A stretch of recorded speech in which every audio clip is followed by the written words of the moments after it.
Don't worry, man. It's 11 o'clock, bro. We're live. Be live, man. That's weird on that other screen with the thing. All right, it's 11 o'clock. We're going live. I told you the show is raw, okay? This isn't produced. This isn't like, we got to be some like, why did you move the screen, bro? Now I can't see it. Look at Kevin, bro. Oh, I had the camera set up perfectly too, man. There we go. There we go. I'm warming up. Oh, we got 1 second left. I got some Graziano's, empanadas, beef. Nice. You think 1 minute was too much? No, that's fine. Oh, baby, give me a couple paper towels. Yeah. All right, we're gonna eat I totally forgot last night. We went out and we walked by Graziano's, and I'm like, I need some empanadas for tomorrow. It's a great way to start a Thursday. Isn't it, man? We had our Cuban coffee. Thank you. We had our Cuban coffee. Oh yeah, I made these super soft now. They're hot. This is get on camera. This is it's too hot. Where's my camera? Oh, a Graziano empanada. There, bro. These are beef too, man. Like, I don't know though. I probably should have baked them again. Let me see. No, too hot. Too hot. Yeah. No. Oh, I'm gonna burn my mouth. I don't know what it is about empanadas, but if you heat them up for a minute, they're like scorching. Oh, shoot, I got my laptop dirty. Oh, no, I know. These got way too. Okay, hold on. Hopefully I didn't break anything. All right, I got some empanada beef on my laptop. Yep, we've been making improvements for the last couple of days and switched to the GPT OSS model, which both the 20B is fairly good and a lot of people are saying good things about it. Man. Like, now that changed the way it thinks because it added we're going to go through all the changes, and then we're going to start playing with some MCP stuff so we can extend the tooling. But maybe the most exciting thing to say is I reached out to Alan Donovan.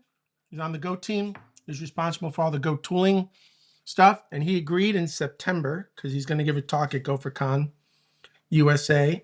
And he don't have time, but he agreed after GopherCon USA in September, he's going to come on the show. And he's going to hack with us, hackety hack. Well, and then that cool. Go code editor is going to be like next level. Because he'll know what the parameters should be. And I found an else clause in the Go code, editor. I fixed an else clause this morning. Yeah. I didn't. There's another one. Oh, no, we got to get rid of that. I cannot live with an else clause in any of my code. When I first did my changes, I did it with an else clause. And then I was like, no. And then I sat there and redid the whole thing. And I made a switch. If I can get rid of one thing from Go, I'd get rid of else. No more else's. I outlaw them. Use a switch. Make it a syntax error. Yeah, no, I'm gonna just pull it out of the language. Like, I'm gonna have a language called Go Bill. And the only change I'm making, no else clause. No else clause. So it's gone. Dude, this empanada is so good, man. Oh my God. Have it in a second.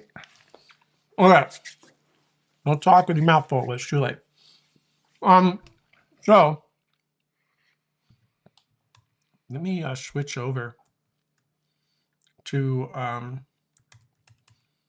me switch over to our screen here for a second. All right. There we are. I made a big box down here though. We have a sound effects screen over here for some reason. I don't think that's showing up on the. Yeah, it's not. But man, they had a sound effects like we can do an applause or something. We can. Oh, that's pretty good. Now you see this view, man. I don't understand it. Oh, you can adjust it here too. Oh, I see. We learn something new with this thing every stream. I just like want to hide my big belly, bro, but it won't let me do that, man. You would think because you're so tall, I could do that. Okay. That's actually pretty good right there. I'm just going to leave it. We can make us a little smaller too, I think. Oh, you think I can? Yeah. Oh, there we go. So much better. All right. Yeah, I just kind of want it out of the way, but I can't put it in front of amp. In case I turn it. Let's just put it right there for now. I think that's pretty good. I told you we're not like professionals here. We're just hacking. Okay. So we're going to review the changes that we've made, make sure we can run everything again. And then we're going to start looking at some of that MCP stuff. Florin actually extended one of the tools this morning too. So Okay. I haven't looked at it since yesterday yeah, morning. Florin is going to be using this material for the AI workshop at the 2Go conferences coming up. Oh, okay. Cool. So he's sort of cleaning some things up and messing some stuff up too. But we just got to stick on step 4.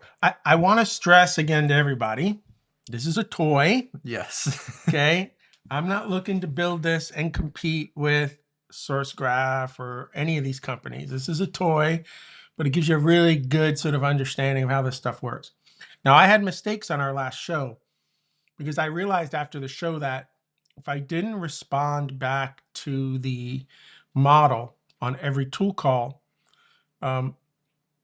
this wouldn't work because sometimes it's a multi-tool call thing it wants to do. Yeah. So it says, make this call, like list the files, and then it might say, read this file, right? And so you have to respond. The problem is that neither model would properly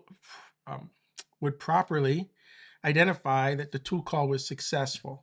Remember, I kept running into that. Yeah. So it would go into a death loop. Yeah. Yeah. Exactly. The funny thing is that I asked Thorsten about this, like, do you experience this with the models? And he said, yeah, Bill, not every model can be a good agent. So you got to really use models that are designed really well with the tool calling to be an agent. I think the GPT model that we're using now is behaving better than Quen. Which is something I saw that It still went into a death loop every once in a while, but I wrote code to deal with that. So it's not going to be 100%, but I unfortunately wrote code to sort of deal with that.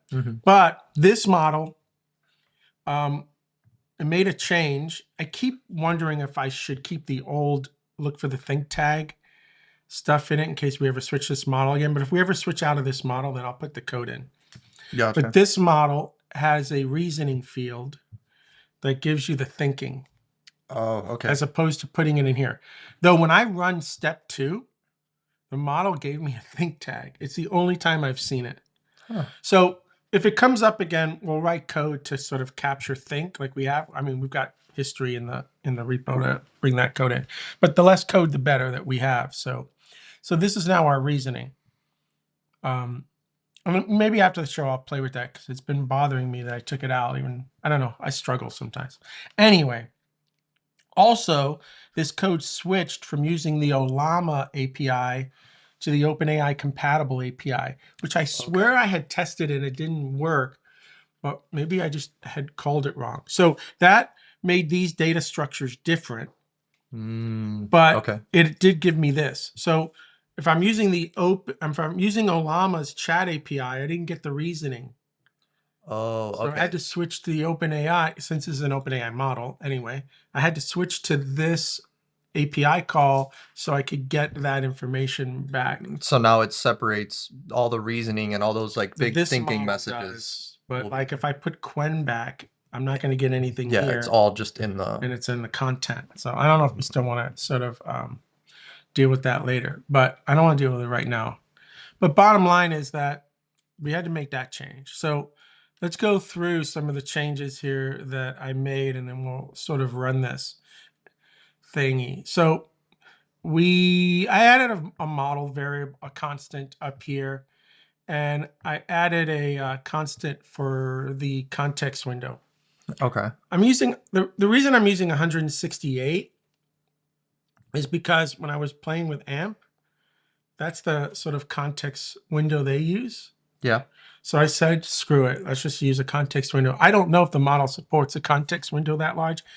This stuff is so complicated. These models have a model sheet and they tell you a bunch of things. So much of it is just complicated over my head, things like that. But it didn't fail the call. So that's kind of where I'm taking that from. We know that when it comes to these agent interactions, you need a lot of tokens. Yeah. Now, everybody's going to be like, well, what's a token? even that is super complicated. Yeah. Right? So from an OpenAI perspective, they like to say that like 3/4 of a word is a token 3/4. Oh, okay. of a I word. always thought it was like per. That's how I always No, thought a of it. Is a token is word. not a word. They're smaller than words. These words are broken into tokens. And if you wanted to just play a generalization game, then the idea is that like 3/4 of a word is a token. Now, something I did want to add to this, maybe we'll do that before we play with the MCP. These models have a tokenized API call Okay. that will tell you how many tokens something is. In fact, I wanted to play with that on the curl call. So the first thing we'll do after we do the code review is I want to add a curl call to see if the tokenized API works against this model through Olama. I hope it does. And if it does, that will tell us how many tokens. And if we can get the token information, then we could do something like AMP does and give you this sort of information, Like a right, percentage of how much. of tokens. And that would be the combination of both input. So I'd love to output input tokens, which is always increasing because your history goes up, output tokens, and then some percent of that. So we could do that if the tokenized API sort of works. So I want to play with that. Just it would be kind of cool to see that. Yeah, for sure. But I think, and you need to use that model's endpoint to get a real accurate token count. But OpenAI tokenizer tool.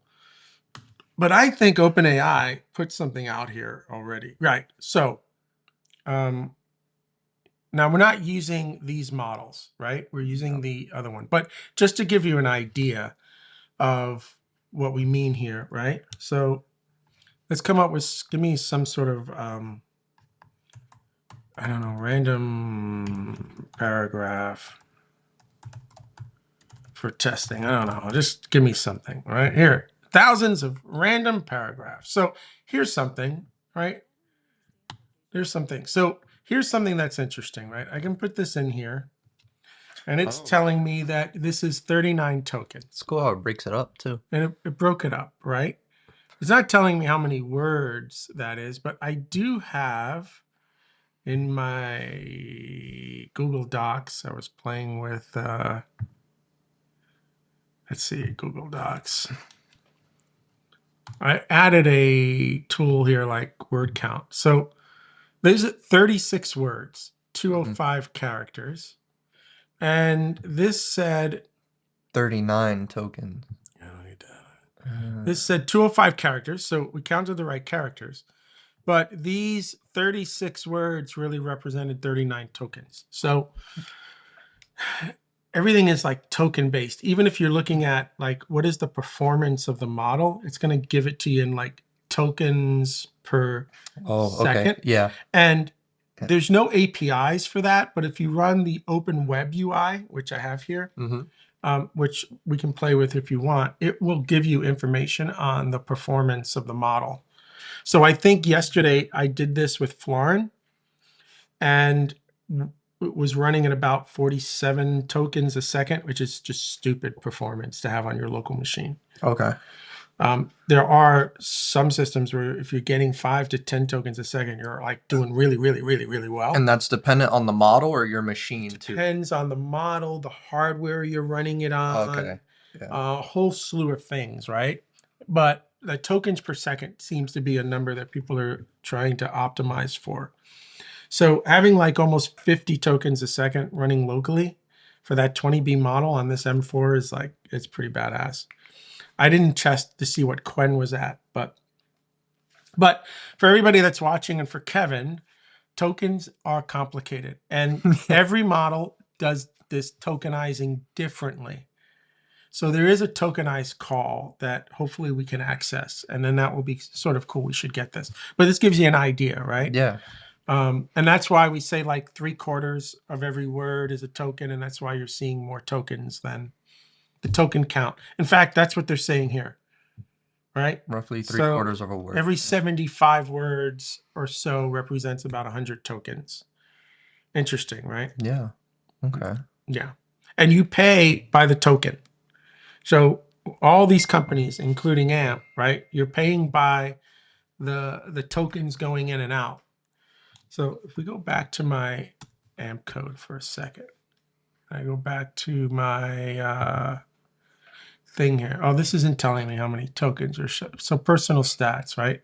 Now it would be interesting. So I sent a message to the source graph guys and said, I want to see what every one of these things is actually costing me, right?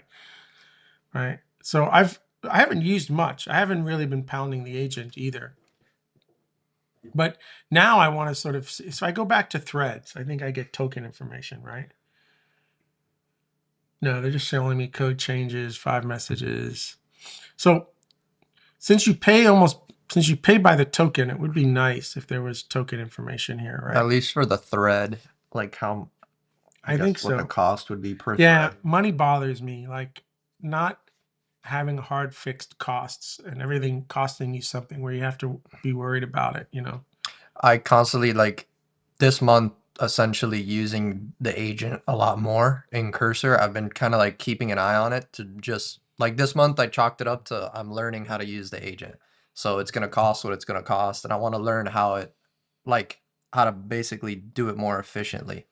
Um, and it's been sort of interesting to see how different things cost more Yeah, than no, others. like if it has to go back and forth a bunch of times. Yeah. So Yeah. now, and they have an Oracle that uses a fancier model, which does a much more heavy thinking Mm-hmm. and reasoning. So you can tell AMP to use the Oracle. But you know how we get that reasoning? It's heavier. So of course that's more tokens going in and out, and that's going to cost you more money. But sometimes when you're stuck, or whatever, time is money, right? Yep. Okay, so there's our context window. That was the rabbit hole we just went down. None of this has changed. I did change the call API to not return an error. That way, the idea is that everything just goes back to the agent, the LLM, no matter what. There's no reason for us to have process, because then we just kind of killed everything.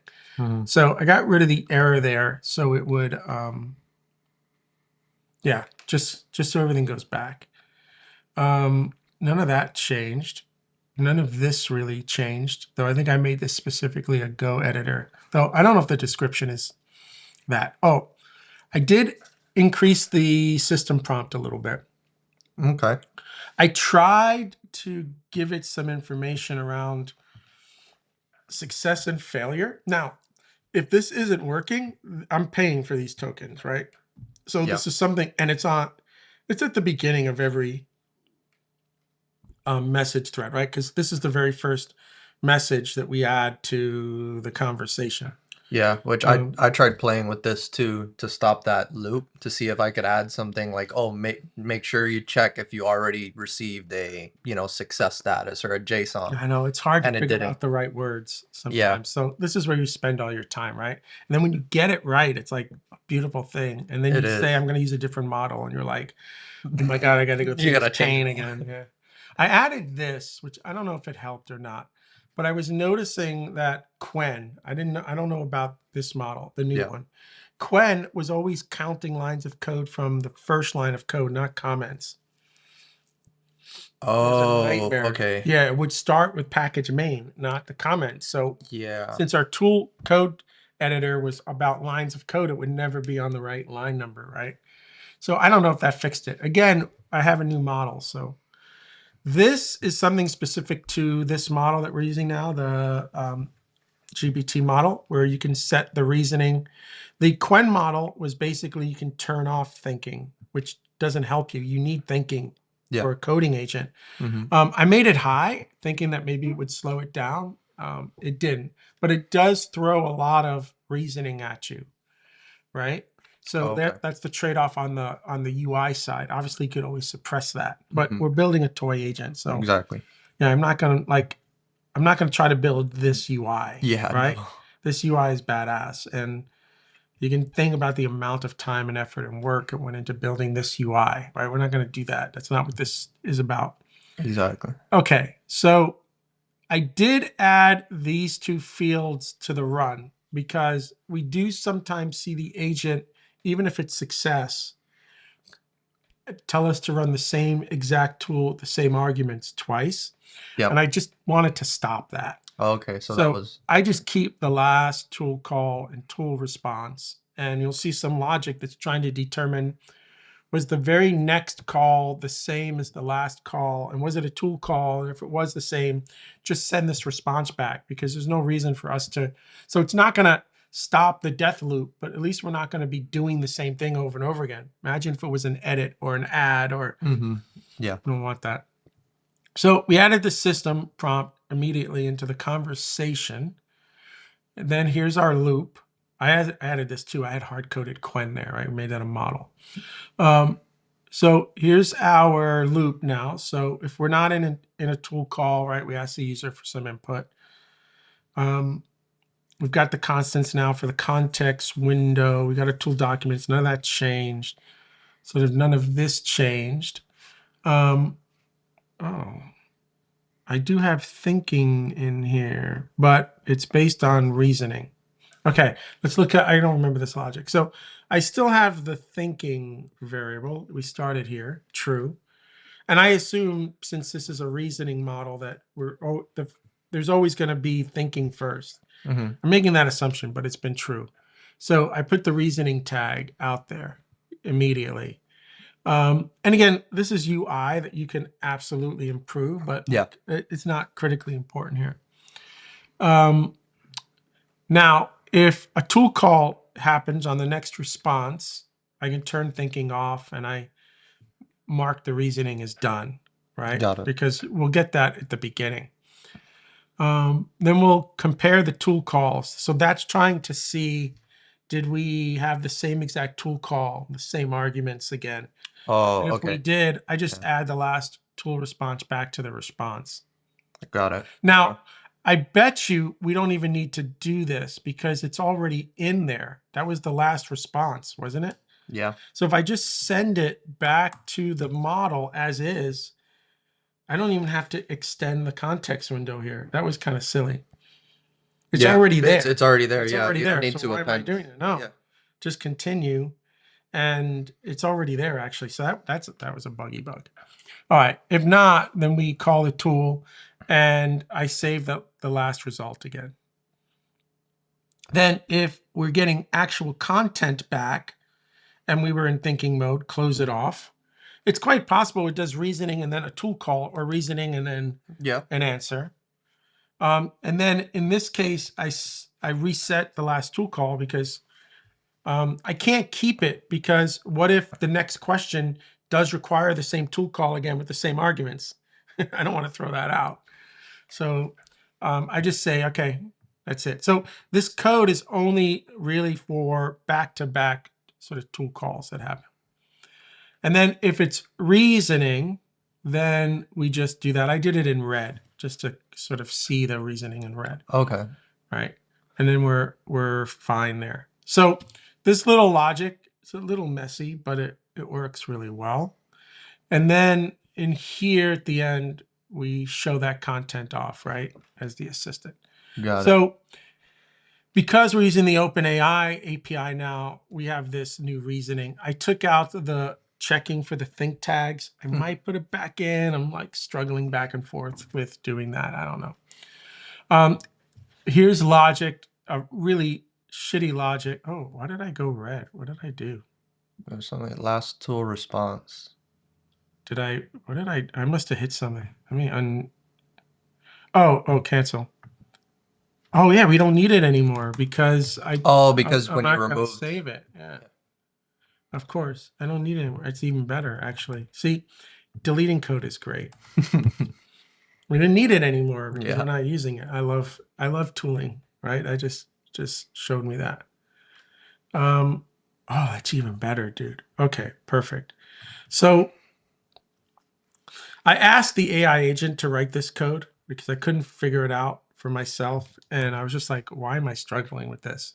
Yeah. It's complicated because and this isn't going to be perfect, unfortunately, because the arguments are in a map, which means that anytime we produce this fump.sprintf, that can randomly be in any order. Oh, I know. okay. There's like Yeah. to do this right requires a lot more code. And in the cases of like the Go code editor, the chances of us not catching this is going to be pretty good. So there's bugs here. Okay, there's bugs here.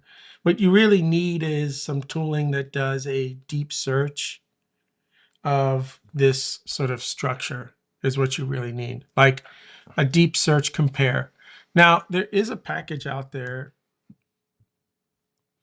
the Google compare from Google. And I use it, right? I use this in all my testing code. And it has an API for doing these equalities across structures and stuff, like this deep equals sort of. So essentially, even though they're out of order, it's still checking if the value. It should work for a map, or you wouldn't be able to use this for your tests, right? So, I thought I saw deep equals here. Diff, like here's the diff that it returns. This is what we use in our tests. But here's like equal, right? Equal reports whether X and Y are equal by applying these rules in a given order. Now, I don't know if I've ever played with it with maps. So this is something that we can go back and play with. I would open up the Go playground and verify that it could do this. But it's going to be expensive, obviously. They don't have an example here. But it's going to be an expensive, obviously, to do. I haven't gotten back to it. But ideally, I could, if it does the map stuff properly, then we could use that in here just to compare if these two are exactly the same. But you understand the problem. Okay. Yeah. But for now, this is fine. And then sending last response. Really, we're just redoing the thing. Okay. This call tools. Okay, so I wrote this now. I made a change to this too. This now returns a slice. I thought that the model ended up not doing this, but I was under the impression at one point that the model sent me multiple tool calls at the same time, because I thought it knew when I said, give me a summary of these 5 files.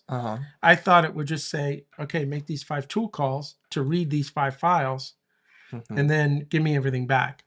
So if a model ever did that, right? Imagine it said, sent you 5 tool calls. You could iterate over that, right? And put all that in the response. So there would be multiple sort of responses for that. Got it. Okay. However, on further study, I realized that what it did is it asked me to read the first one. It got it back. Then it asked me to read the second one, and then it got it back. So the facility is there because it's a slice for it to ask you to have multiple calls being done. But I haven't ever seen that happen just yet. Got it. But that's why we're sort of in that loop. Okay. Remember the bug that we had? I was telling you I had that it didn't recognize success or failure on tool calls, where it wasn't really looking for information. Dude, I cried, bro. I spent an hour crying because I couldn't figure out how to get this damn model to see success. I searched everything. I asked other models, what am I supposed to do? And then my guardian angel said something in my head. I swear there's voices in my head sometimes. They were like, Bill, send JSON. Don't just send a string. Send JSON back for the response. So if you do notice, just to make life better, in the system prompt, I said after you request to call, you will receive JSON, a JSON document with 2 fields, right? Yeah. Status and data. And even the data will be a JSON document, right? So I wrote this little helper function where, given the tool name and a set of key value pairs that are just like one after the other, like loggers do. Okay. All right. We create a map of those key value pairs, right? We put them in there. Now this will break if you don't give me pairs, whatever. We don't do with that. And then I construct this Go struct with the status, and that data, that map gets it will be unmarshaled into JSON, and then we send it out that way. So tool name, and this ends up being a JSON document. The damn thing worked, bro. Like 99% of the time. Now on a tool call, it was like recognizing it.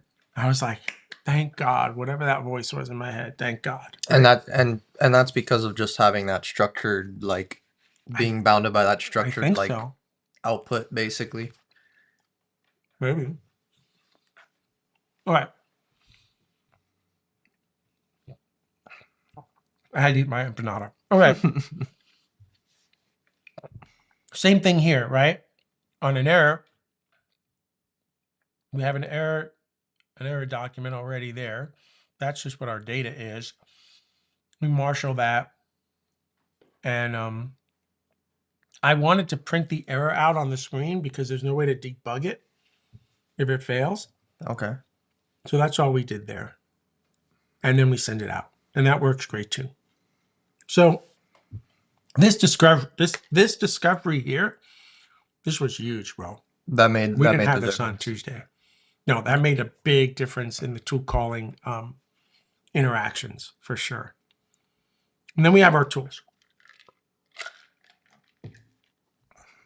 Now you made a change to the this one, to the read file. Yeah. Did you want the pattern to be required, or could it be optional? So that I got stuck on that part for probably about an hour and a half. I was stuck on just getting the pattern to work right, because originally I was doing it where it was optional, and in the description it said this is an optional field. But then what happened was it ended up making the logic more complicated, and I wanted to match more of what you did in the rest of the file. And basically the if arguments path is, empty, is not empty, that didn't work because it wasn't there. Yeah, it would be nil. It wasn't in the map. Yeah. So it would have to be like a map, and then I had to. Well, you could have done this. It's a map lookup, and you could have said if exists. If exists, exactly. Yeah. So I just, for the sake of the code being cleaner, I ended up having it required. But if you read further, it could be empty. It's just going to be leave it empty if it's not provided. Yeah. Look, these are toy tools, right? Yeah. Like I don't expect this code to be.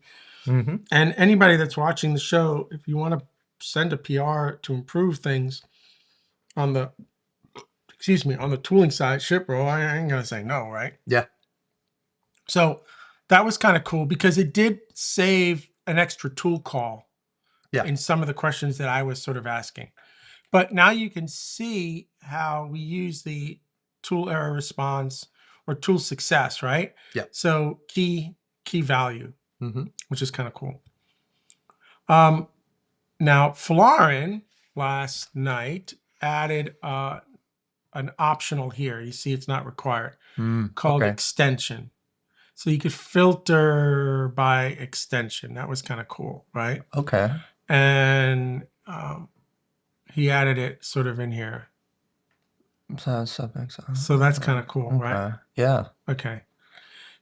Create file I haven't really been playing with. And then we left the show not understanding how to write AST.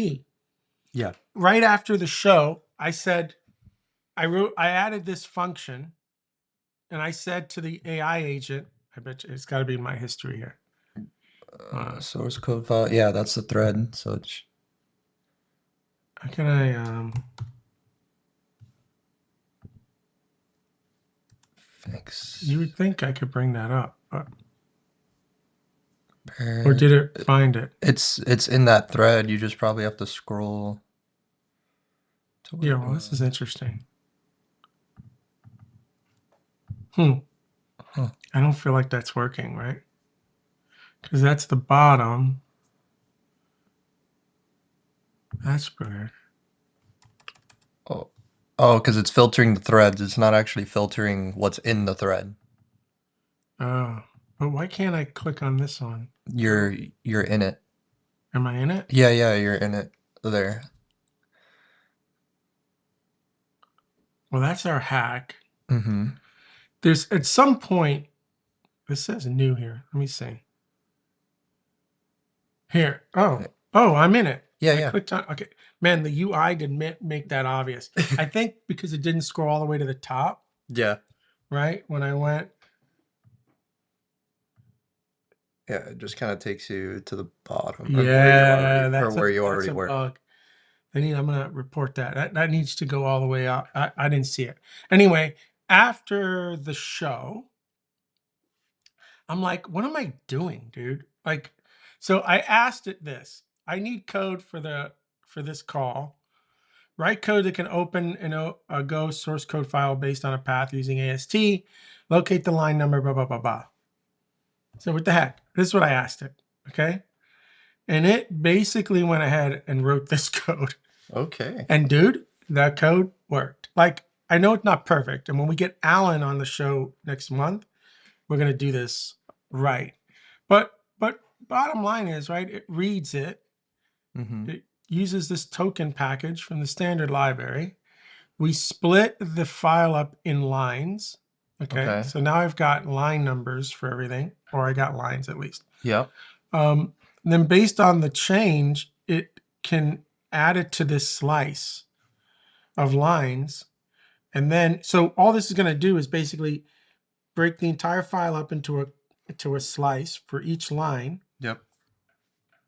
Then we can manipulate that line as an add. Like, I wouldn't even have thought of doing this, right? Add, replace, or delete. And then you're able to build this parser, some format source thingamajig, and we write it back. It's like crazy. Oh, here. So then we join the lines back into one string with the carriage return line feeds. Mm-hmm. And then we use the parser to parse every one of those lines back. I don't know how it works. Yeah. This might be doing a check. I think what this does is it does a compiler check and make sure that everything is compilable, because if not, so I get messages like that didn't compile, right? See how it says syntax error? Syntax error after. Right? So we check syntax errors. If everything is then good, we do this format, which is again And a go from source with that slice, and then we write the code back. Like, it's basic, but I don't know, it worked. It's pretty wild, isn't it? Yeah. Again, it's based on line numbers, and the idea of the line numbers for me was what I saw existing tooling sort of do. Gotcha. Okay. Okay, so this constitutes sort of all the changes that we made. I'm going to save this. Let's run it and just make sure this sort of still works. So I'm bringing Olama up, and we're going to run step. Did a lot of stuff since yesterday. I should have just done an R. Hold on. All right. Okay, and you know me, I'm like, hello, model. And that kind of gets it warmed up a little bit anyway. So there's the reason. I like it in red. Yeah. Again, I'm not parsing think tags out. If I switch to Quen, that's going to be empty and we're going to see. So I'm still thinking that I might want to add the look for think tags anyway, right? Because that can't really be part of your chat history. So there it is. User says hello, Ma. How can you do? So hey,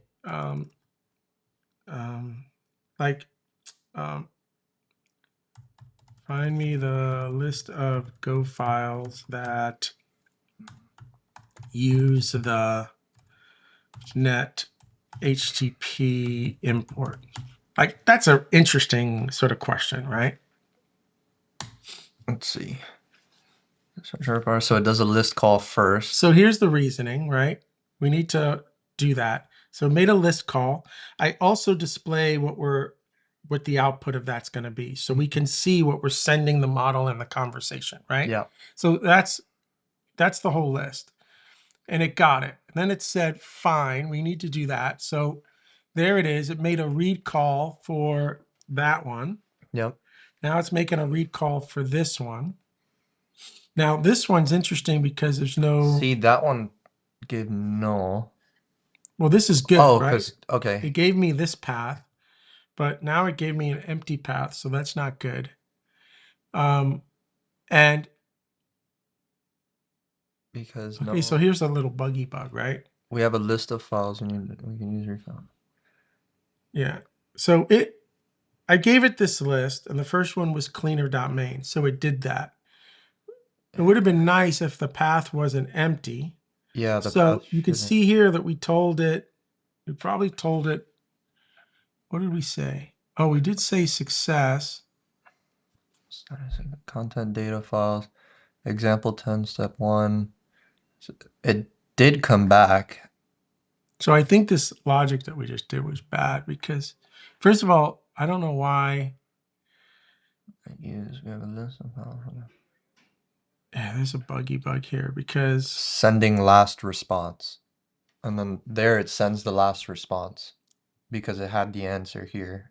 yeah, so we broke Instead of- something with this change that I just made. So we're going to try this again. But the read file, this was not good output.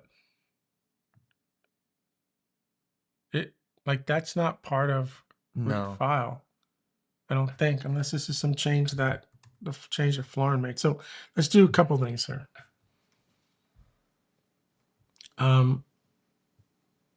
Read file should only return. Oh, it does return. Which files? Because it's going to be returning the basically list of files that implement that. Okay, but let's go back to this here. Here's the path, main.go pattern HTTP, right? Which is the one it chose. Which, why did it even choose as cleaner? Because there was a pattern. So it didn't come here. It came down here. And Yeah. what's happening is he has read file contents. Okay, let's just follow it. So he reads, he goes to a file path, Yep. right? So he said this file specifically, though. Yeah, which it shouldn't have. It should have No, just so been. I don't like what he did here because what he's now doing is ignoring the tool wanting to read this, right? It had nothing to do with the pattern itself. So Yeah. to me, that's a bug in the tool. If it had done this, fine. Now it's asking read file to. So I don't like the tool, right? I don't know if I like sort of what he did. I would rather have read file just read file, and I'd rather have list file List files that include. that have the right. List files is really what should do the filtering. See what I'm saying? Okay, yeah. So And switch it for around. me, I would do this. I'd get rid of this. All right.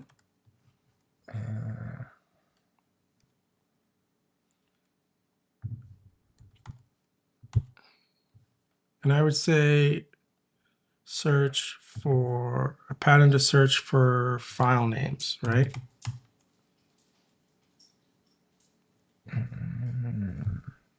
But even that, you have an extension.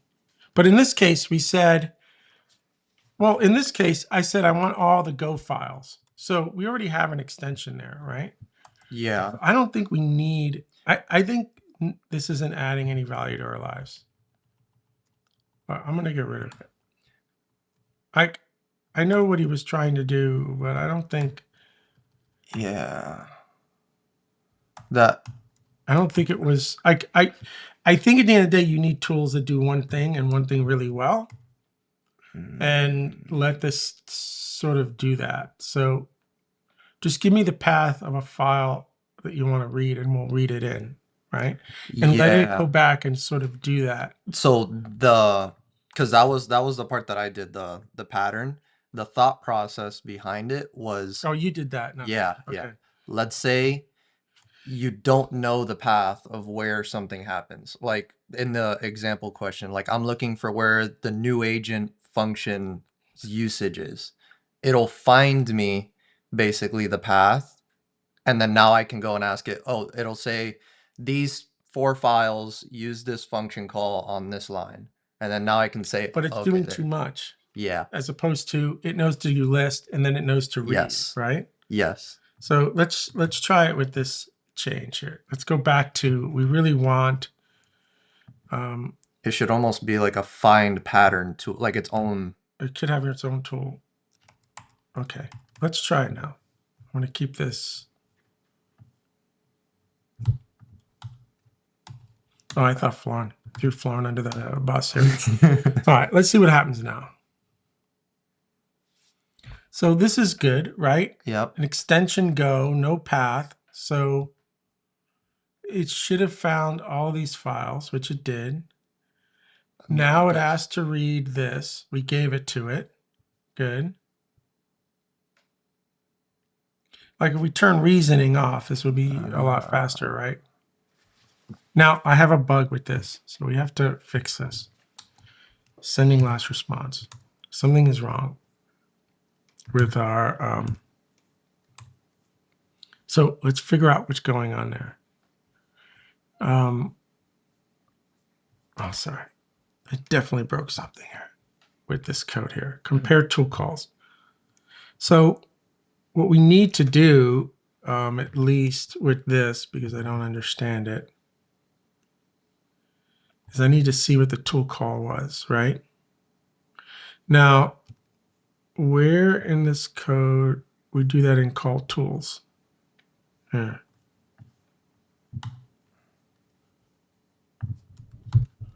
I need to see that because I'm missing it in the logs, right? And just for this right now, our current sub-I. Oh, I'm outside of this. Let's just do 0 for now. Just so I can have some logging for a second here. I want to really see if it's the same call or not. You know what I'm saying? Yeah. All right. So that logic there I broke. All right.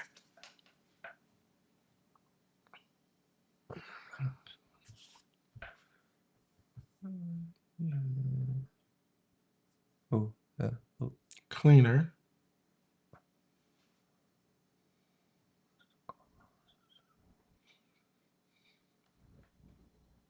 I mean, this particular prompt will take forever, but Yeah. you see it asked for cleaner again. So the logic did work, right? I wonder why it's asking. So I'm going to keep that the way it is from our tooling perspective. Yeah. But what's happening is it's like it's not, it's going right into you, right? Mm-hmm. And that's because of this. It's true. I didn't put the into call. Oh. Now, this is a really bad question for me to ask my agent, but you can see how it's redundant doing that, right? Yeah. And having reasoning turned on is not making this run any sort of faster. If we turned the reasoning off, Main read file roll tool.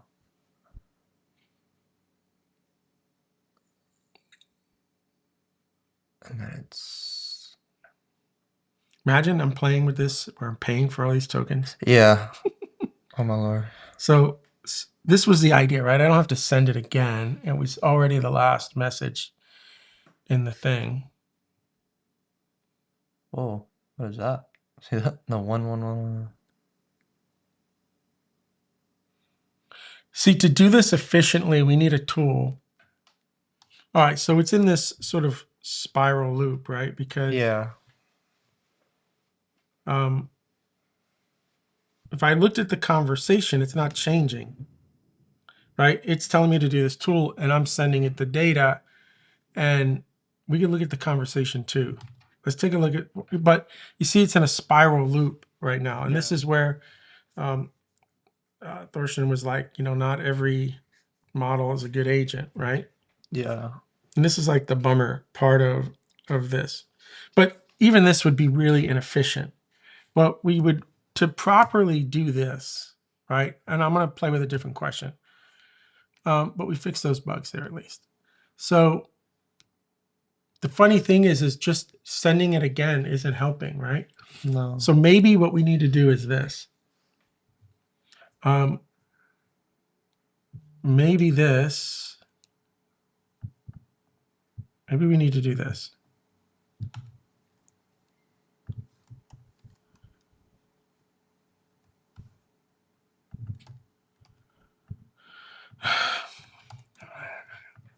Let's say I did this.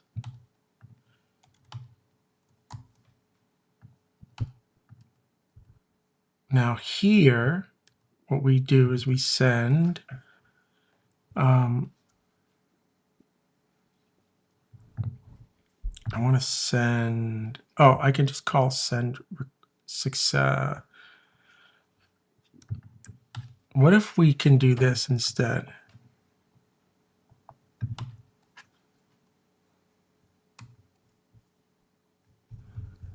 And then the key value pair is, like I want to tell it that, I don't want to give it the last response again, but I want to give it a message like, I gave you the answer already. Use it. Yeah. Right. So so we're going to get a status, but from a data perspective, it will just be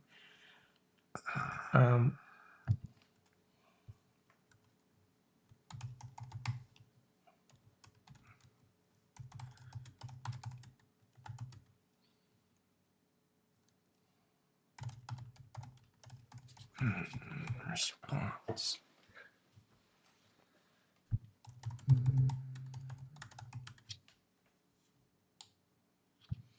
I don't know, right? Like there's a lot of freaking tokens I'm paying for there, right? But now I think about every word, right? It costs you money. Yeah. But in the data, right? So please review the data field from the previous tool response. And try again. And try again. I don't know, right? Yeah, yeah. Now, what I do want to see is this. So now we get, okay, a tool response. If compare tools is, okay, why did I do this? We return false if it's not the same.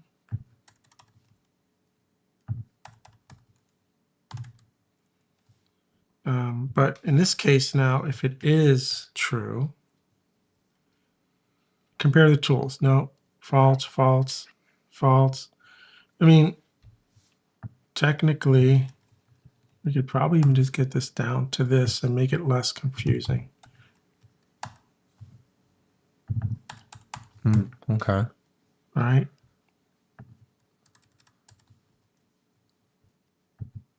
I really want to do a length. Response is greater than 0 into a call. Oh, okay. Yeah.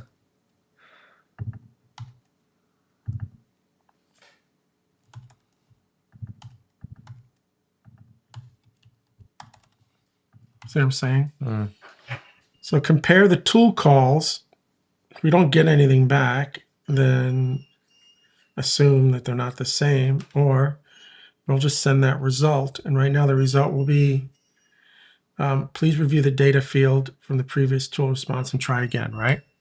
And what I'll do, just so we can also see everything, Max, why are you crying? You're becoming a real child.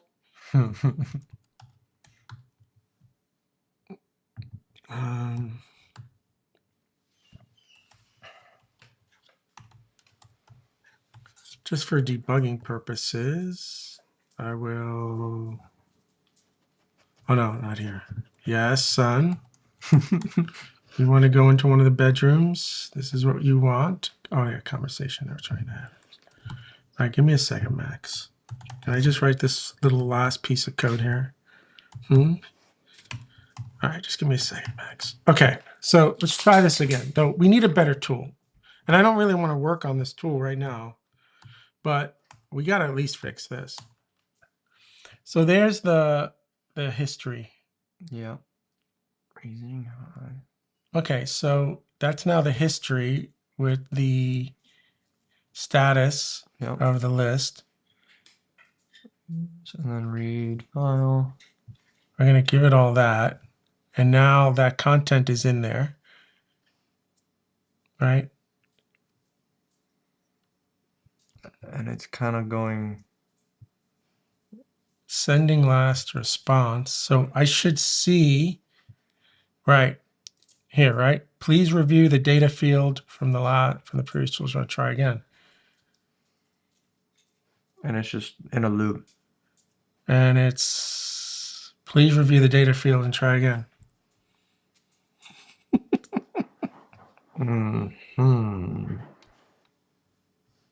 Yeah, it's in a spiral for the same file, right? And then if we look at the reasoning, so it's not listening to, this is the problem, right? Yeah. It gets into these sort of spirals and it's not listening. So let me get rid of this here for a second. So I was hoping, right?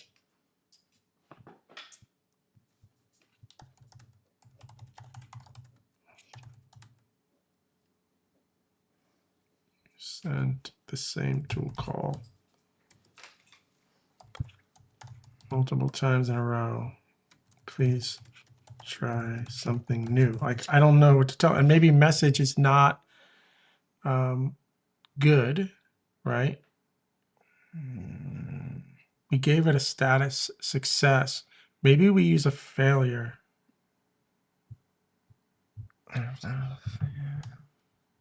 Maybe what we do is this. Failure. This needs an error, right?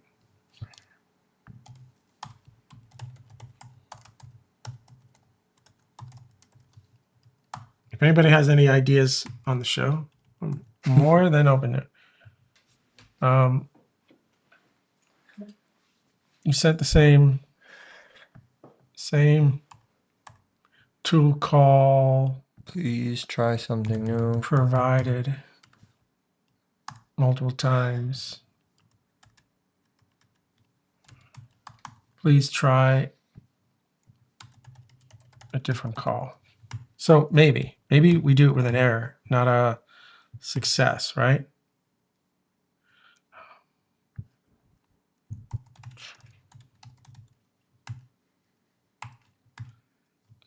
All right, let's see. It doesn't like this because strings. Yeah, that's fair.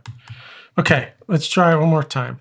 Then we're going to move on to bigger and better things because we've already been at this for an hour. But this is the problem, right? With some of these models, they get into this sort of loop here and we can't break it.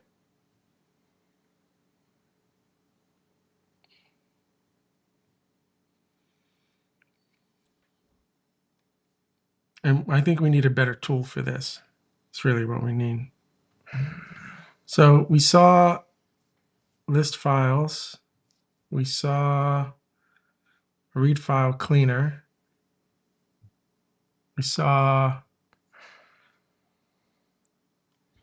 list files again. Same tool call provided. There's your, and then just.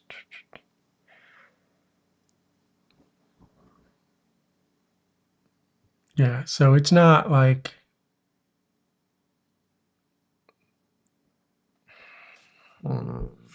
Interesting. Yeah, but this is what it is, right? Like we gave it the data and it doesn't know that the data is there. So this is me, like, or us maybe. It's a combination of the model. I wonder if maybe we try a different question. Yeah. I'm going to stop playing with this one on the show here, right? But so basically, data. I'm just going to say this: data already provided in a previous response. Please review conversation history. That's it. That's all I'm going to do. All right. And we're going to move on here. But let's at least double check some other basic stuff here with it before I push this. So, you know, I can be really specific, right?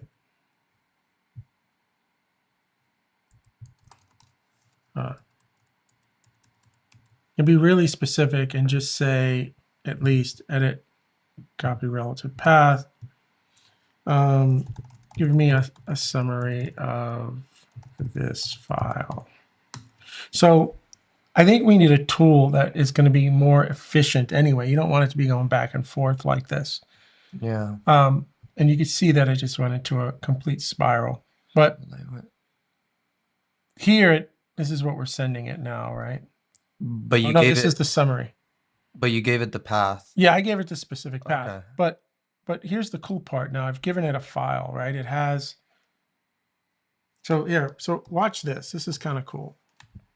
Okay. Can you show me a list of Go source code files in the current project? Sometimes it doesn't know what project means, but okay. And my fan just turned on. M4 struggling. Let's see. So there's all the reasoning. Maybe. So there's like, we can play all day. We need a better There's- tool at the end of the day. That tool has got it completely confused. And there's a lot of data with it too, which is probably not helping. So smaller tools that can return smaller data sets and things are going to be always much better. But here, it just gave me a list, right? Yep. Okay. So look, which file do you think is related to working with SQL? So there's history, right? Yeah. It should be able to give me that. There it is, right? Nice. Here it is. Okay. Can you give me a summary of that file? So this is where that history comes in. Yeah. You see how powerful that is? Okay. I didn't have to ever specify file name itself. I had it sort of zeroed down in it. Like, this thing's working. Bro. Yeah. It's working. Like, this is working. It's crazy, right? Yeah. But the other thing I'm asking it to do, it's too much. We'll run out of context windows. You can't be having it. It's not going to be good at that. We have to have tools that can give you that response in one shot, so it doesn't have to go through these death spirals, right? Yeah. And so to me, that just means that we need more and or better tooling. But this is working here, right? This is working. So I'm gonna push just read file tool. And this is good. And anybody that's watching, you know, all you have to do is go to GitHub. Oh, we have it up here. Go to the Ardan Labs AI training repo. All right, it's all open source, Apache license. Clone it. Then once you clone it, go into the make file. You're going to see on line 78 things that you want to install to run all of this stuff. Ideally, for what we're doing today, we just need Olama. Yep. And to start Olama, you'll do Olama up. Now, I have Olama keep all the model data in this project just so I know where it is and it's clean.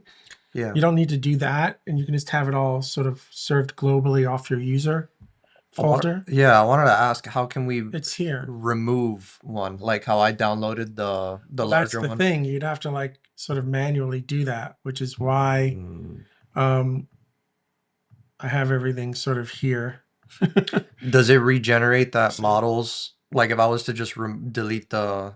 I think you The could just models. come in here and delete anything you Oh, want here, okay, okay. and you'd be fine. But that being said, you don't need this on line 113, and it will put it here at your root, Olama. Gotcha. So that would be there, which is probably more efficient. But there's so many times in a project that I just want to remove something, and this gave me. Anyway, you bring Olama up, and that will do this. And then basically you just have to do the make, just to make, where is it up here? Step 4 of example 10. And you'll have this little agent running, and you can start asking it to do things and improve the tooling and add tooling. But we know for sure we need tools that do a lot in one shot. Yeah. I think the idea is, can we give the agent an answer in one tool shot or not? At least running locally on these models that aren't necessarily 100%. They support tool calling, but not as friendly for agents like Claude Sonnet 4 or something like that, Yeah. maybe. Yeah. Okay. But still pretty cool. It is still cool. And I'm glad that sort of happened because it allowed us to at least improve a little bit on, even though it didn't necessarily help. So it made sense that if I just sent the same thing back, it was going to do the same thing because nothing changed. Yeah. Or maybe this will help. Please review the conversation history. Now, the only other thing I'm wondering about is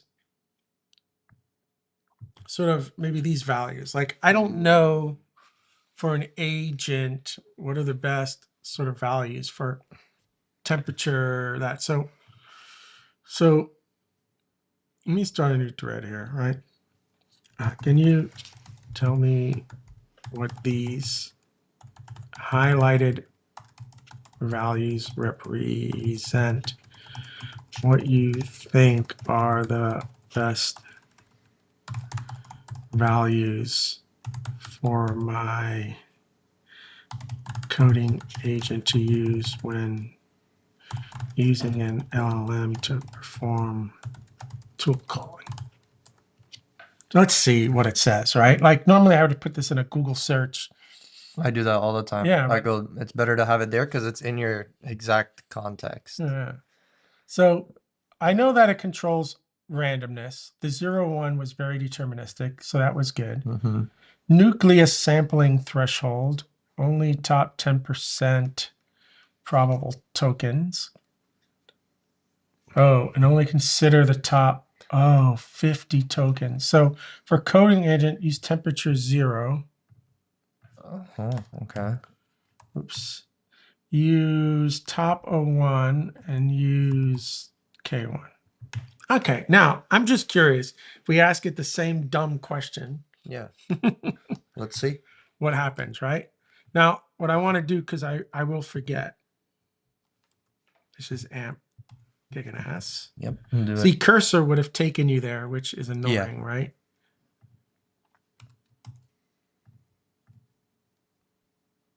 So from a training perspective, what also might be nice, Is to kind of include that. but now I'm going to ask it. Yeah, well, I can do this for a second. I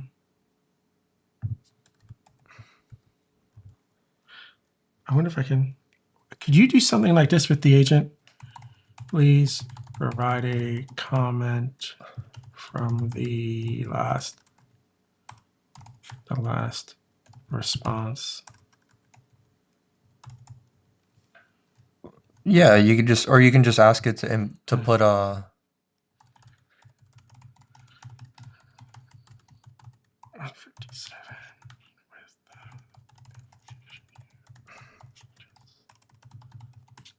Oops.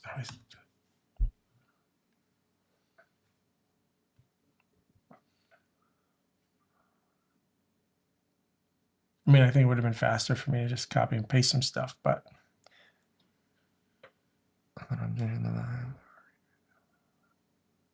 Yeah, it'll do that. And then like I would tell it to just do it in all other occurrences, or you just copy paste it Yeah, it's because it costs money. yeah. So that's not bad, right? Like, and I think that's an important. I wouldn't leave it in this code anyway. I would put it from a training perspective here. In step 1. Yeah, when you see it. So then you can have that conversation, right? We don't really need it there. But in step 1, it's nice to have because you want to have that sort of conversation and training there, right? Okay. And I put all the comments in here that we went from 1 to 2 yesterday. So, okay. All right, let's run this one more time just to see what happens now with the new settings, right?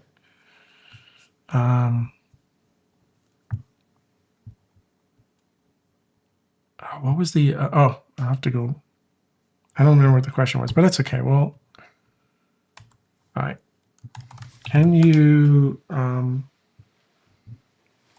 list all of the Ghost source code files that import the net HTTP package? Again, we know this is going to fail miserably, but I'm just curious if the new settings had any change in its behavior. So we just gave it that one file.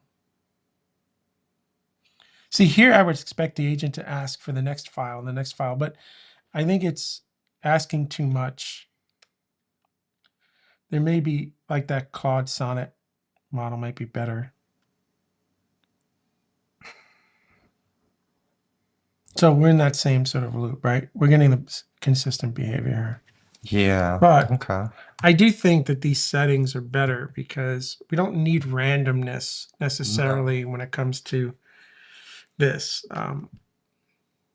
Now, I would almost argue, though, to be honest with you, that if you're doing a tool call, well, no, because it has to be sort of smart. Yeah. The only problem with these values is going to be this. Watch. Hello, model. How are you? So you see the answer? Hello, I'm just about. Hello, model. How are you? So from a conversational, oh, it did change. I wouldn't have expected it to change that drastically because, right, we've sort of reduced out the randomness. Huh, So for but other models that I've worked with, setting this to 0 gave me the same it would give you like the same, exact. even though we're at, it has more. So like, the model we're using for context. Connect 4, Uh-huh. I would get the same answer over and over and over and over again if my temperature was 0. So this is kind of freaky to me that that I'm getting this almost to a point where I feel like It seems like the reasoning is exactly the same. no, not even really. That one was, but not this The one. user repeats the These same. two were different. Oh, yeah, that one's different. I feel like almost maybe let's just double check something. Well, Oh yeah. In the open AI spec for the chat completion call, how do you pass the temperature value? Maybe I'm assuming it's temperature and it's not. Is that it? I would have expected that to be less random. I don't know if I'm happy about it or not because, you know, some of the randomness makes it feel like it's, yeah, no, it says temperature, right? I spelled it right. Yep. It is what it is. Okay, I find that interesting. Anyway, let's save this to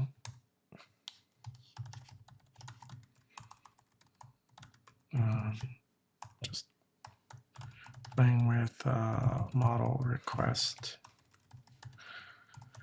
parameters. Okay, now it's time for us to do the next thing. So we've got a little agent here. People can play with it. If we ask it to do too much, at least this 20B running in Olama locally, it's just not smart enough. If we used 8B, I saw some of that even happen earlier. And that's why when people say, can I run this stuff locally? I'm always like, the models aren't there yet. You're 6 to 8 months behind, and you need those hundreds of billion parameter models, I think, to stop stuff like that from sort of happening, right? Gotcha. Okay. Which is, which is fair. But we could fix it with better tooling. All right. So that's what we've got for this. Now, something I've been trying to work on for 2 days, and I just can never get to it, is I want to start an example 11.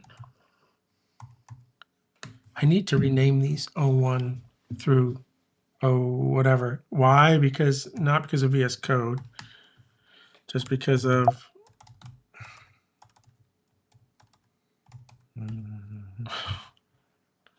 so I'm going to rename these. I just have to talk to Florin first. Oh, because of the I want it index. sorted, man. Yeah, that was my mistake. Anyway, I don't think I ever thought I'd get to this. So, okay.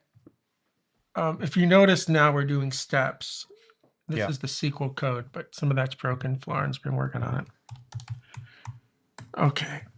So what I want to do with the time we have left today, stop trying to be smart. Function main, we're going to have a function run that returns an error. Right now it doesn't return an error. And in here we'll do an if run. I hate panic. Fatal. Log dot fatal error. That's good. That's how we start everything up, right?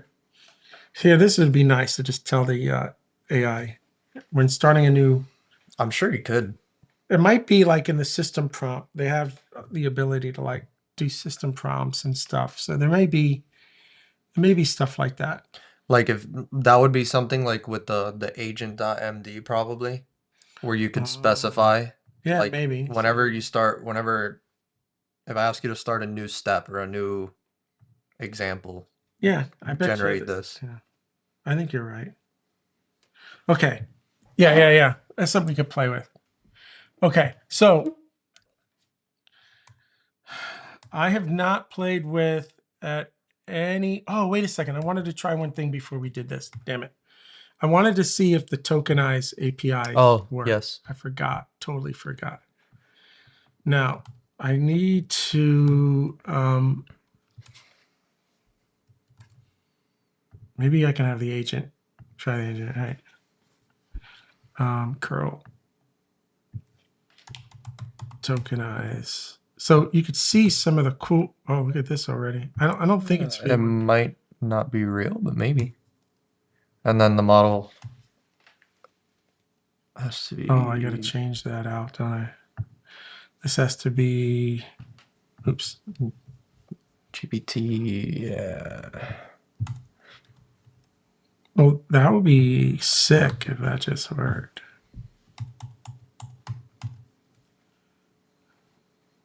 All right. Maybe we get lucky. Let's indent those. Oh, I guess I didn't do it there. It doesn't matter. All right. Let's try it. Yeah. It doesn't exist. It wasn't there. So it could be that Olama isn't exposing it or I've got the wrong endpoint. So and again, this is at a model level too. So does Olama support a tokenized endpoint?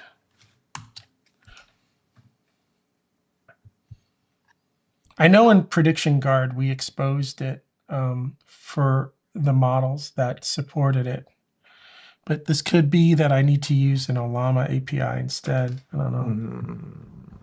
But we could also double check if there is one for GPT models. So here, no, Olama doesn't currently support a tokenized endpoint. This is a feature request that remains open. So Olama is the one that's implementing the API at the end of the day. It has its own API, but it also implemented the OpenAI compatible API. So we don't have a tokenize thing. Now, that being said, remember that we found this Yeah. up here, right? They just don't have that model there yet. So no, we don't have it. Now we could do a couple things to play with this since we don't have the endpoint. I don't want to cause this project for people to need to get an API key or anything, Yeah. but we could play with this game here, right? And just assume that. You could to get a rough idea of this. So let's go back here for a second, right? Normally I don't mix. That's funny. Normally I don't mix a function call in between methods. That's why I have that there. All right, so let's have a tokenize Takes in count. That's what I want. takes right? in that. So give me some text. Now I'm gonna have the agent do it. Hey, can you write the code for the tokenize count function?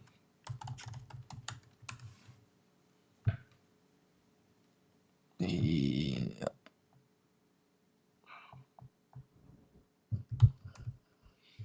Count tokens. What should I say? Tokens using this formula.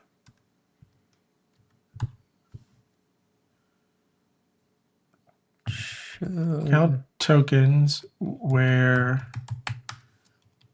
every 100 token to 75 words. I don't know if that's enough information. I think it'll. I've written this for Prediction Guard before. I have the code out there. I just don't remember. It's just easier. The Go has a fields. Okay, so I expected that. So this took the text and broke it into words. Yep. Then this took the number of words, multiplied it by 133, Okay. and then gave it back to us. So I've added tokenized count using 100 tokens to 75 words ratio. That's 1.33 tokens per word. I don't know if that's like, this is where I need Ali, whose math is better than mine. Because another formula, yeah. Well, we could test it. We can test it. Let's do the following. Let's take this code. Let's open up a Go Playground. Check our messages because somebody might be really smart. Nope. We're okay. Okay. So which was what we did here? Let's take this. And I'll just say, okay, right? I've got that. I'll Yep. call it text. We do that, and then we just say func dot print line this, right? 47. 47 tokens. And what do we get here? 39. So that's to me, it's way off, right? We asked it to do math.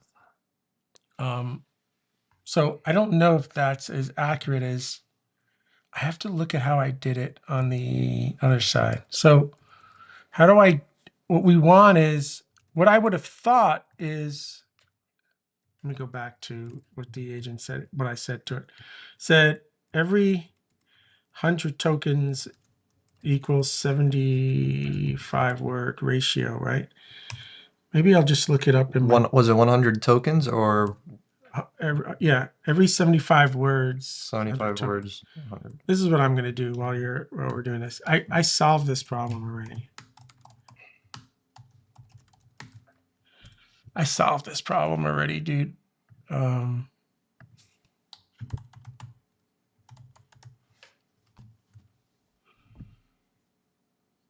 Here.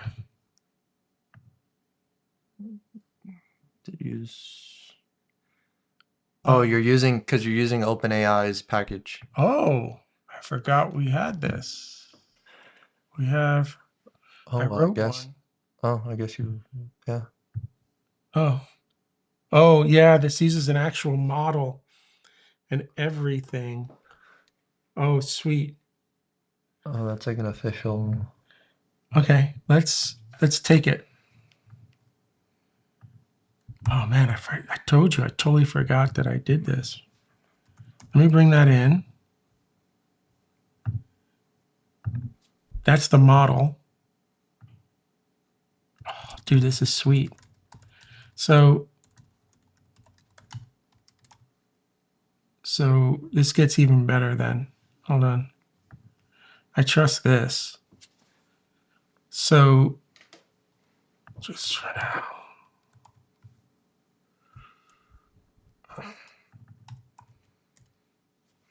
Oh, it could return an error. So let me just do this and then we'll figure out where best to put it. And then that's it right here, like GKE. Oh, let's just put this as part of the, I don't need any of this. You can put it in. We just put it in here, bro. Put it in the agent. Let me just, so we'll add this to the agent. And then on construction, we'll do this. And I think I could use the same variable. And guess what? We've got token counts now, thanks to the work I did many, many months ago for prediction guard. Huh. All right, and this actually runs a model, so it should be fairly accurate. Oh, okay. However, now my new agent returns an error. So let's fix that. And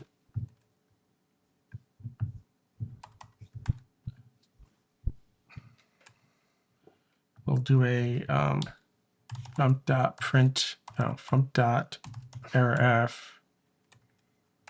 There, that's good.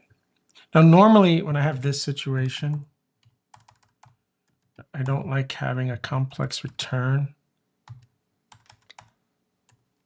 And I'd rather do that. Okay. So that's pretty cool. Now this could return an error. I don't know why that happened. And we'll just return the error. And again, we could do failed to create agent. Good. And then, oh, that wasn't a change there. Okay. So we now have, thanks to this little package, and I don't know how big tick token, I wonder how big that was. List foundation tick token. Yeah, it's a meg. So I'm going to add this meg to the repo. That's not a big deal. Yeah. But it's a little model that will give us better tokens. So look, now we can tokenize anything, right? So let's do the following. And now that token count is just going to be automatically. Well, we have to displayed. code this. Oh, okay. So the thing is, okay, is there one place that we can sort of do that, right? Now, for sure, when we end up here, we've had an interaction, which is cool. Like we haven't like bound a single sort of interaction anywhere. So we have two things. We have a conversation. The conversation really is our input. And then we have a sort of response here, which is, right, we're adding to the conversation here. We're adding the conversation here. Really, we only add to the conversation in these two places. I don't think we do it anywhere else. We do it here. So the good thing is everything's isolated in the loop related to our conversation, right? Mm-hmm. And so what we could probably do is anywhere we do this, we can do the token count. See what I'm saying? Okay. We could probably wrap this in these appends in a function. All right. Add to conversation.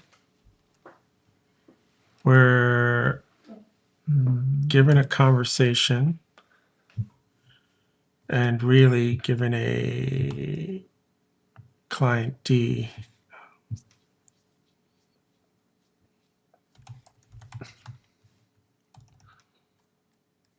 I always put that in the wrong place. Okay. Then you essentially, oh, you need more than that too. You need to know content, except there's one place here where I will bring back results, right? But that's fine. So a D.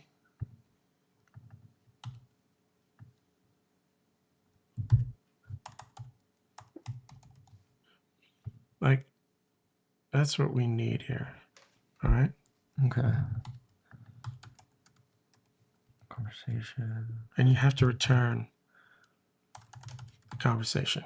Now, in between though, this is where we could do the token stuff. Okay. So at this point, okay, but there's two things. Let's just get total tokens and not break it into input and output for a second. Okay. And it'll just keep going as you talk more the number. Because tools are token inputs and right. Yeah, So we could iterate over the conversation and we could show input output tokens, right? Output tokens is anything that says assistant. Yeah. Input Okay. tokens are everything else, right? So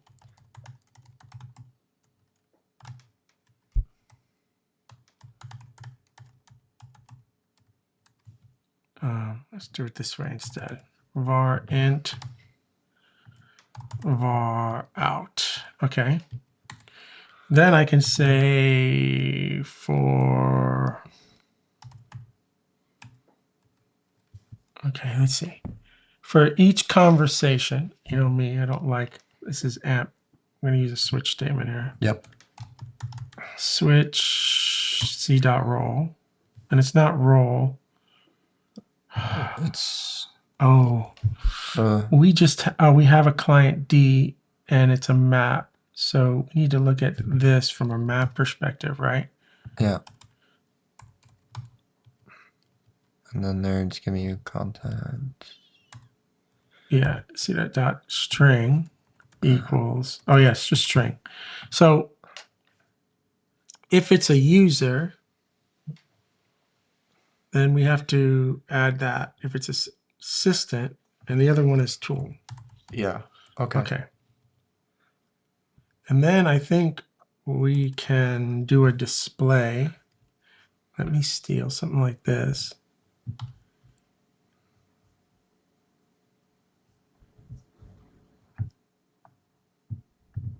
Stop trying to help me. I'm going to use 90. I don't know what color that is. And we're going to say, how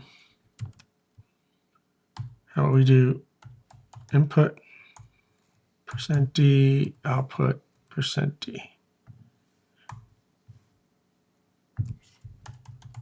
Tokens, right? Yeah.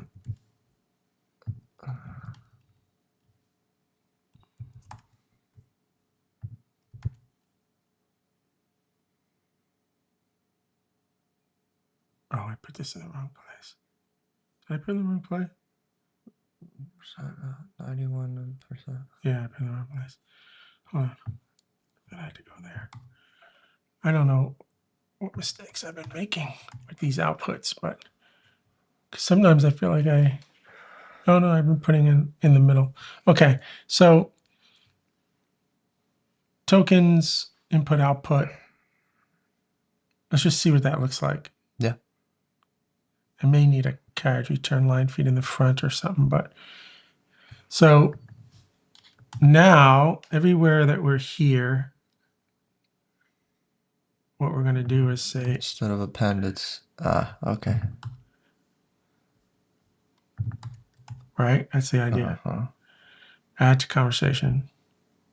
It's asking you to tab, so there might be somewhere else. No, that's No, different. yeah. So, okay, let's see what happens here. This doesn't belong here. It belongs down here. Okay, so given a set of conversations and some clients, we do the append. We have some variables. We just spend time iterating over that. We add inputs and outputs. We'll display it. That gets interesting. Let's see what we get here.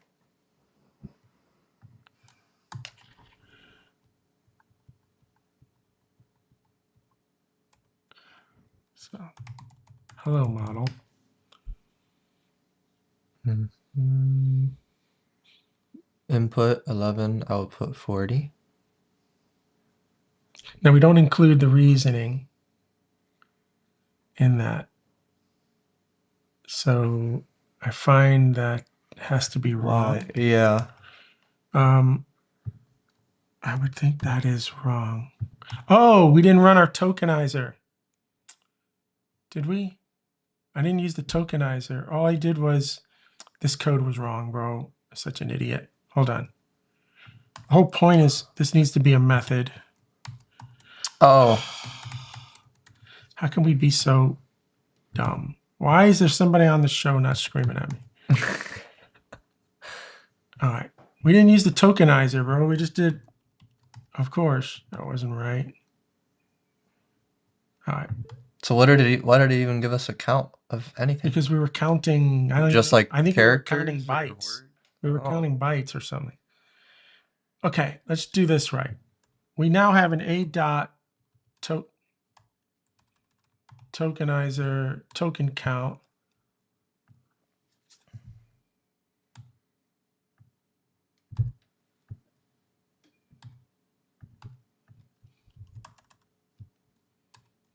That's going to be better, bro. That's going to be better. All right, let's try it again. Hello, model. So 2 and 15. Now we could test, and that's, Yep. I don't know if that feels right either, but 2 And 11 to, and 15. let's see. 9. Yeah. So, but like I said, we're not using the same Yeah, tokenizer as OpenAI, and we can't. But this got us fairly close here, right? in the ballpark, yeah. How are you today? How are you today? So now we're up to 6 input tokens and 70. So this is kind of cool, right? Yeah. Okay. Can you 74. show me all the Go files that are in this project? It's not going to be perfect because we're not using the exact same tokenizer. So our input just went to 594. And again, we're not, now I don't know if we should be adding, we probably should be adding the reasoning to the output, but Because it is coming does- down. We just don't, but Oh, from my perspective, do you see that? It's just repeating over and over the same. Oh, I don't know, off the deep end. Whoa. Man, I just went off the deep end. Hmm. like identical. Wonder if that has to do with the settings. That's insane, bro. It's just gonna do this forever. I think so. You can't even like if this was code, what would you do? You just say once you have so many of these tokens. Oh my god, bro. Whoa. That was never going to end. No. Oh my god.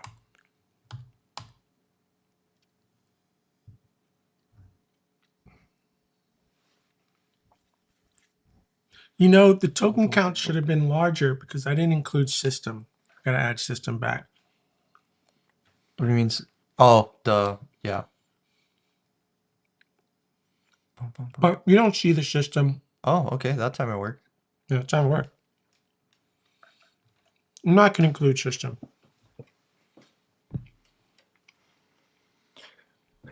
Output 541. And then this is this still tracking the entire conversation? This is tracking the entire This conversation. is just the conversation that we're tracking. It has nothing to do with the reasoning. But it's not like I'm saying it's not every question it's separated. It's the whole conversation. The whole everything. conversation. Okay. So we could do a couple more things here.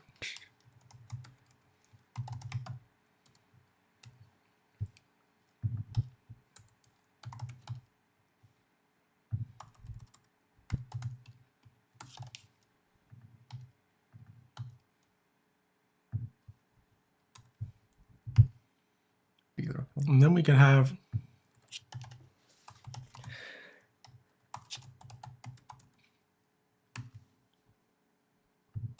say this is where AMP kicks some major ass